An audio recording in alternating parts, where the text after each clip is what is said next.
Well, we're going to call the game. My opponent has conceded, mainly due to the fact that the bulk of his UK strategy was based on a couple of misconceptions about the way the board worked.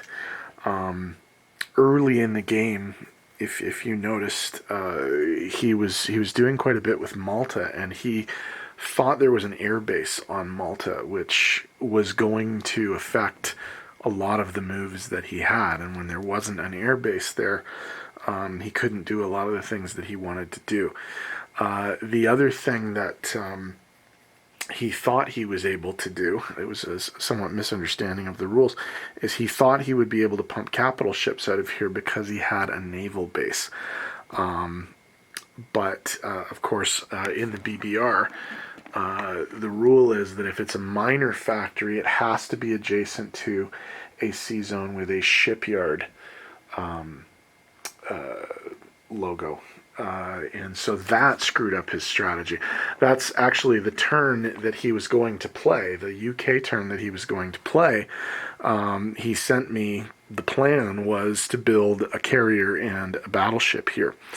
And then use that new carrier to land some planes because he was going to attack the Italian Navy here with not just the planes from the carrier, but the planes from Transjordan as well, which would then have landed on the carrier, the new carrier that was coming in. And of course, that's an illegal move under BBR. So, and I get it. It's you know, a lot of his long-term planning and strategy was predicated on some faulty assumptions about the way the new rule set works. So that's unfortunate because we really did have a good game happening here.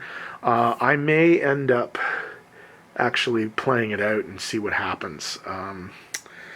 If I have to take over for the Allies and just sort of play a solo game, I'm thinking about giving that a shot because I am very curious to see what happens on a couple of fronts. Germany probably will be attacking Russia this turn, and I'm curious to see how that will go. And I was also very, very curious to see whether or not the big American naval contingent would be successful in invading Japan. If the Japanese could fortify their island enough to repulse the attack. And also, I mean, I was also very, very curious as to what the Australians were going to do with some of the naval elements down here. There's several things that they can reach and several things that they can attempt to destroy. I was thinking maybe go for this to prevent the transports from bringing guys back up to Japan, or maybe taking out the naval elements in the Money Islands so that they can get rid of their convoy. This is in range, for example, of one of these, maybe the cruiser or something like that. So I may end up playing it out. I'm going to get some notes from my opponent about sort of general strategies of things that he was thinking about trying, to see if I can kind of emulate his play a little bit. But he has conceded, so technically the Axis have won this game, I guess.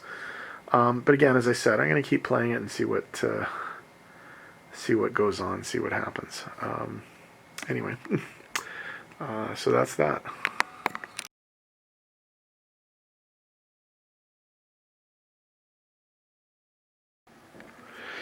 Okay, so I'm going to start playing both sides now.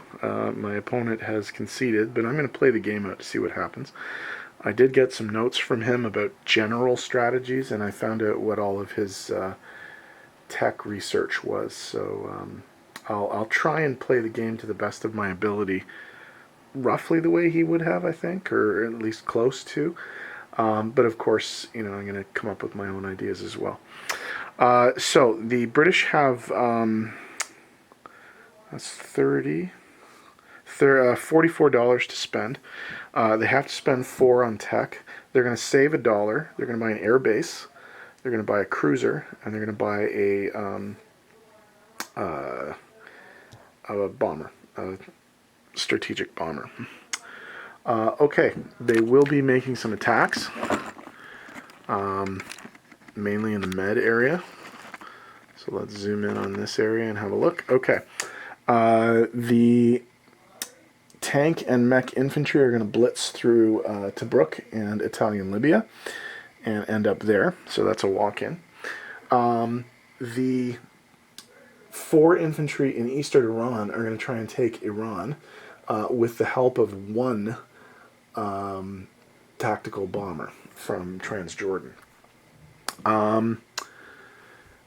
The other attack is on British Somaliland. 1 infantry from Italian Somaliland, 1 infantry from Ethiopia, and the bomber from Kenya will be participating in that attack. So let's set up the rolling.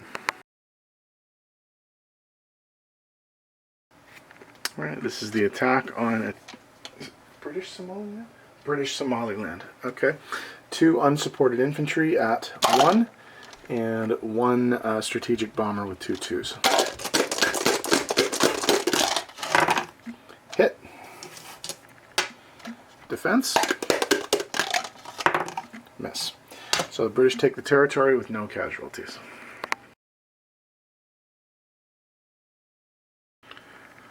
Okay, this is the attack on Iran. 4 unsupported infantry at 1, and a tactical bomber at 3. 1 hit.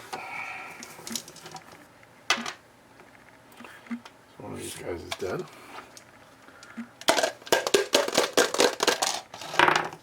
No hits.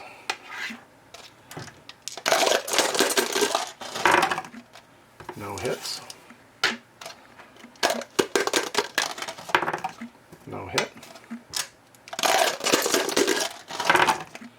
No hits.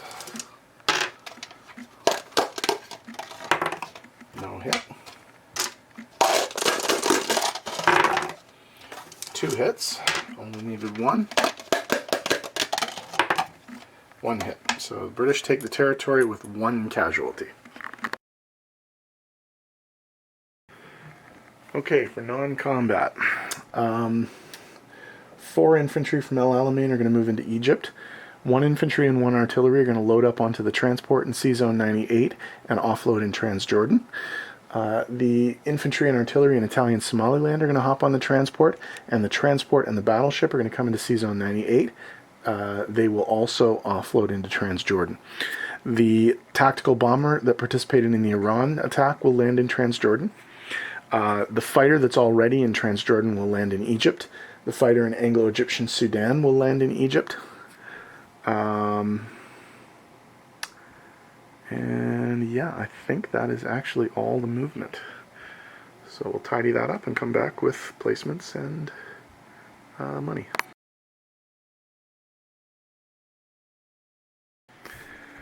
Okay, UK placements. Their new airbase is going into Cairo. And they have a full scramble there. Their new strategic bomber is going into Cairo. And their new cruiser is going into Cairo. Well, into C-Zone 98 anyway. Okay, the income tracker does need to be changed. British Somaliland is nothing, but Italian Libya is. Italian Libya is nothing. Tobruk is nothing, but Italian Libya is $1. So we make the adjustment there. They go from 30 to 31. Italy goes from 18 to 17.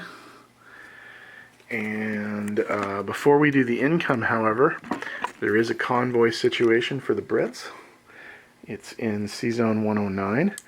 There is a German submarine there. Now remember, it's +1 for whatever I get. And that we have the ability to get up to 8. But I think actually with these dice, the maximum would be 7. So let's have a look here.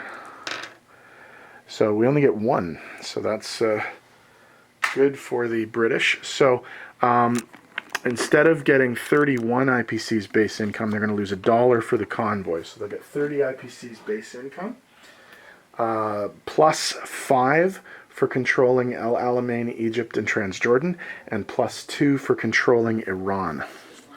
They get 2 national objectives. So 37 IPCs go in the British Treasury. And, well, we'll still continue to do this because what the heck, right? Okay, in terms of disposition of forces, in the UK, they have 5 anti-aircraft artillery, they have 1 fighter, and they have 10 infantry, along with, of course, 2 Canadians and 2 French. In North Africa, in Italian Libya, they have a tank and a mechanized infantry. In C-Zone 98, they now have a fully loaded carrier with a fighter and attack bomber. They have a battleship. They have now 3 cruisers, 3 destroyers, and 2 transports, along with, of course, a French cruiser to go with that. In Egypt, there are now 5 infantry plus a French infantry, and then they have 3 fighters and 2 strategic bombers. In Transjordan, they have 2 infantry, 2 artillery, and 1 tactical or bomber. In British Somaliland, they have 2 infantry, and in Iran, they have 3 infantry. Oh, crap, sorry. No, they go up $2 for Iran, so we do have to make a bit of an adjustment. They go from 31 to 33, and I will put 2 additional dollars in their treasury. So instead of having 37 IPCs, they're going to have 39 IPCs. Okay, and sorry, the last British units on the board are in Malaya. There are 3 infantry and 1 anti-aircraft artillery. So that's Britain's turn, and Italy's up next.